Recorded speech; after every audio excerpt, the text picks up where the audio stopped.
नमस्कार मेरी YouTube family. आज हम सुनते एक नई कहानी। हर दुख में माँ की याद आती है और सास तो जैसे दुश्मन है। ललिता जी गर्म पानी में सोंठ मिलाकर ग्लास में उड़लते हुए बड़बड़ा रही थी। जब वो पानी लेकर आई तो पूर्वी अभी तक अपनी माँ से फोन पर बात ही किए जा रही थी। ललिता जी से पानी हाथ में लेते हुए बोली, मम्मी जी, मेरी मम्मी कह रही थी कि सोंठ की तासीर गर्म होती है, इसलिए इसमें थोड़ा सा हानी मिला दीजिए। पूर्वी ने कहा तो ललिता जी को एक बार फिर गुस्सा आ गया। अगर पूर्वी अभी गर्भवती ना होती तो उसे समझाने की कोशिश करती कि यूं हर बात में माँ को अपना छोटा छोटा दुख बताना ठीक नहीं। अभी घर का 7वां महीना चल रहा था, सब कुछ सामान्य था। बस पिछले 2 दिनों से पूर्वी को थोड़ी सर्दी खांसी हो गई थी, उसे भी दवाई देना ठीक नहीं था। इसलिए ललिता जी घरेलू कामगार नुस्खे से ही उसकी सर्दी खांसी ठीक करने का उपाय कर रही थी। अभी पूर्वी की बात को सुनकर वो बिल्कुल उदास हो गई कि मैं तो इतना ध्यान रख रही हूँ, फिर भी पूर्वी हर बात पर अपनी मम्मी को ही क्यों पूछती रहती है। उन्होंने सोचा इस बारे में वह एक बार पूर्वी की मम्मी से जरूर बात करेंगी कि उनका यूं बार बार पूर्वी को फोन करना, नसीहत देना और पूर्वी का सिर्फ अपनी मम्मी की ही बात मानना, ऐसी बातों से उन्हें अपने अस्तित्व बड़ा गौर सा प्रतीत होता है, जबकि वह अपनी तरफ से पूर्वी की देखभाल में कोई कमी नहीं रख रही थी। पर उन्होंने सामने से पूर्वी को कुछ नहीं कहा। वो गर्भावस्था से उसे कुछ भी ऐसा नहीं बोलना चाहती थी जो उसे अप्रिय लगे। वैसे भी ललिता जी बहुत ही मित्रभाषी और सौम्य व्यक्तित्व वाली महिला थी। सोचा समय आने पर पूर्वी से बात करेंगी और यह सोचकर वो शाम की चाय बनाने चल दी।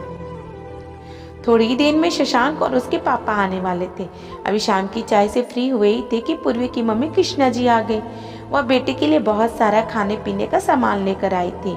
उन्होंने आते ही पूर्वी को से सबसे पहले ललिता जी को गले लगाकर धन्यवाद दिया कि वह पूर्वी का ख्याल इतने अच्छे से रख रही हैं जितना वो खुद नहीं रख पाती। इससे ललिता जी के मन की मलिनता कुछ कम तो हुई, पर साथ ही मन में एक सोच उभरी कि अगर ऐसा है तो खुद क्यों अपनी बेटी पूर्वी को साथ जब तक फोन पर लगी रहती हैं।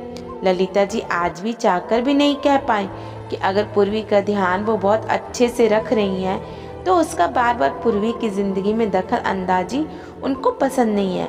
ऐसे में तो पूर्वी कभी भी इस घर को पूरी तरह अपना नहीं पाएगी, और अगर उनको पूर्वी के ससुराल वालों पर भरोसा नहीं है तो क्यों नहीं उसे डिलीवरी तक अपने पास ही रख लेती हैं। ललिता जी की एक आदत थी, जब उनको कोई तकलीफ होती थी और वो किसी को बता नहीं पाती थी तो उनका अनकहा उनकी आंखों से आंसू के रूप में निकल आता था। आज भी यही हुआ।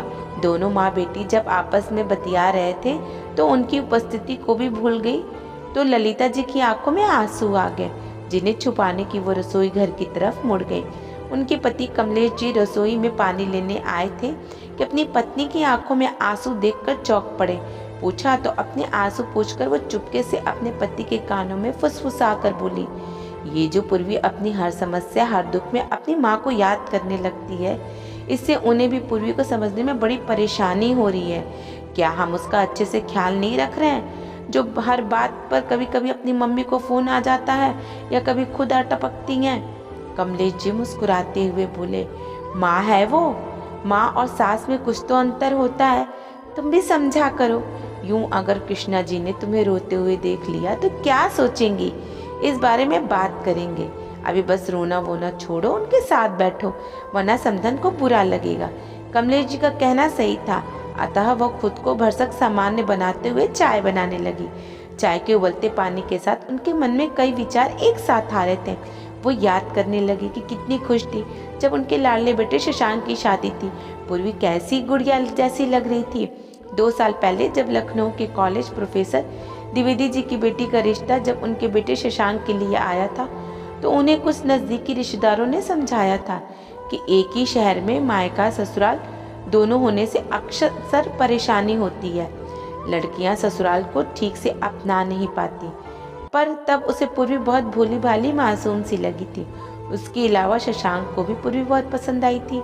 उसका परिवार एक प्रतिष्ठित परिवार था, इसलिए बाकी सब चीज़ें ठीक ठाक लगी। पूर्वी की माँ कृष्णा जी समझदार थी और वो पहले ही उनके घर में एक बहू थी जिसके साथ कृष्णा जी बहुत अच्छे से सामंजस्य बैठाकर चल रही थी। उन्हें पता था कि चाहे कितना भी प्यार करे, दुख और परेशानी में एक बेटी यह जरूर चाहती है कि उसकी माँ का हाथ उसके सर पर रहे। ललिता जी उम्र और अनुभव दोनों में कृष्णा जी से छोटी थी, अतः कृष्णा जी ने अपने अनुभव से समझ लिया कि कुछ तो है जो ललिता जी के मन में चल रहा है। ललिता जी माँ बेटी को जानबूझकर प्राइवेसी देती हुई किचन में चली गई। कृष्णा जी ने पूर्वी से बात करते हुए बात नोटिस कर लिया, पर कृष्णा जी पूर्वी की आंखों से इशारा करते हुए खुद भी रसोई में गई और ललिता जी रो रही थी। वो भी एक बेटी की शादी कर चुकी थी। उन्होंने समझाया कि एक माँ को बेटे की चिंता सबसे ज्यादा होती है, इसलिए हम माँ और सास दोनों को ही समझना पड़ेगा। आपने देखा नहीं, मैंने जानबूझकर उसे डिलीवरी के लिए यहाँ छोड़ दिया ताकि आप सबसे उसका रिश्ता और प्रांगण हो। अब ललिता जी को समझ में कुछ कुछ आने लगा था कि पूर्वी धीरे धीरे उन्हें अब इस घर को अपना समझने लगेगी। उन्होंने अपनी समधन की समझदारी पर बहुत गर्व हुआ और अब उनका मन प्रफुल्लित हो गया। वो समझ चुकी थी कि दुख में हरदम माँ की याद आती है और पूर्वी तो अभी गर्भावस्था के नाजुक दौर से गुजर रही थी। ऐसे में उसका बार बार अपनी माँ को याद करना बिल्कुल स्वाभाविक था। ललिता जी के मन का मैल अब धुल चुका था।